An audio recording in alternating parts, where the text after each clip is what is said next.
اعوذ باللہ من الشیطان الرجیم بسم اللہ الرحمن الرحیم اللہم صلی علی محمد وآل محمد وعجل فرج آل محمد ولا نادعهم۔ تمام مومنین کو یا علی مدد والسلام علیکم ورحمۃ اللہ وبرکاتہ۔ سامعین گرامی قادر، ویڈیو ٹائٹل ڈیفینیٹلی آپ سب دیکھ چکے ہیں۔ آج کی ہماری یہ جو ویڈیو ہے اس میں مشہور زمانہ اہل سنت عالم جناب جاوید احمد غامدی صاحب، انہوں نے ایک بیان دیا تھا اباؤٹ ماسٹربیشن، مشتزنی یا استمناء بالید، اور اس کے اور بھی بہت سے زبانوں میں مختلف نام ہیں۔ کچھ نازیبا قسم کے بھی الفاظ اس کے لحاظ سے استعمال کیے جاتے ہیں، وہ ہم اپنی ویڈیو میں استعمال نہیں کر سکتے فار obvious reasons۔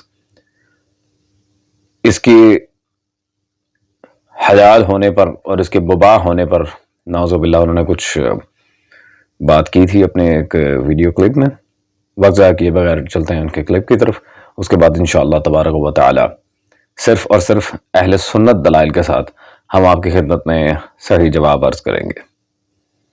کہتے ہیں جی کہ اس سوال کو کرتے ہوئے مجھے شرم آ رہی ہے اور میں بہت جرأت سے یہ سوال کر رہا ہوں۔ سوال یہ ہے کہ کیا ماسٹربیشن حرام ہے؟ جی نہیں، یہ حرام نہیں۔